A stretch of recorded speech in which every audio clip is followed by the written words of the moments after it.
Les attractions avec animaux sauvages sont une expérience unique, un moment exceptionnel pour vous.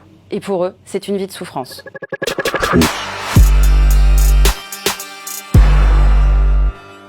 Et tant que les touristes ne changeront pas, les tours opérateurs continueront de proposer des numéros qui vraiment sont des tortures pour les animaux.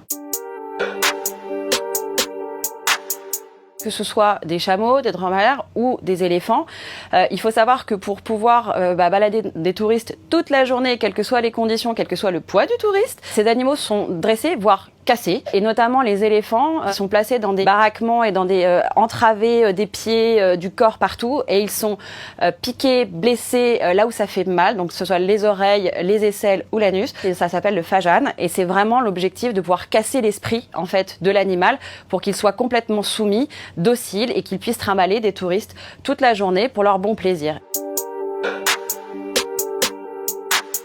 Le topeng monyet qui a lieu dans plusieurs pays, notamment en Indonésie, où en fait les singes sont grimés, déguisés et on leur fait reproduire des scènes en fait d'humains. On les met sur des mini-motos et ils sont enchaînés. Et donc quand on arrive au bout de la chaîne, le singe tombe, il se fracasse par terre, il remet son petit masque et il repart dans l'autre sens jusqu'à l'autre bout de la chaîne et il retombe. Après ces spectacles, les animaux sont incités à faire la manche. Évidemment, les gens, par compassion, ont envie de les aider et donnent de l'argent. Il ne faut pas faire ça, parce que ça incite finalement les gens et leurs propriétaires à faire et à reproduire et à entretenir la maltraitance et la souffrance de ces animaux.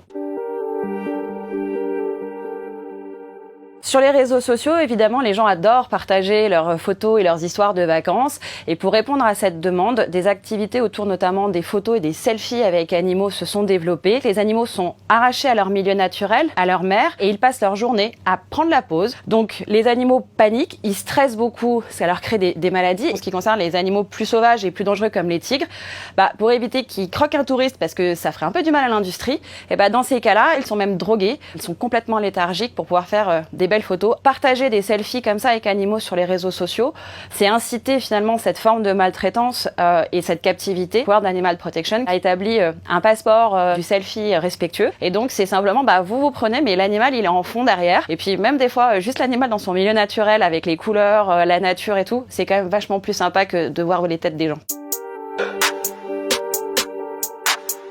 On est souvent dans des bassins exigus où les gens vont toucher les animaux de manière inappropriée. La nageoire d'un dauphin, elle n'a jamais été faite pour qu'un homme se tienne dessus et se fasse tirer sur des kilomètres. Les animaux, en fait, sont dans des bassins inadaptés qui peuvent être chlorés. Ils sont exposés à la lumière parce que, à la différence du milieu marin où ils peuvent descendre très profond et se protéger de la chaleur, en période de canicule, c'est particulièrement difficile et douloureux pour eux. L'enfermement et l'absence de liberté confinent ces animaux parfois jusqu'à la folie. Ils vont s'agresser l'un l'autre. Les tortues peuvent devenir cannibales, les dauphins vont s'agresser entre eux. C'est pas normal, un animal ne doit pas être blessé. S'ils ont des nageoires tordues ou autres, c'est qu'il s'est passé des choses qui ne sont pas adaptées pour ces animaux.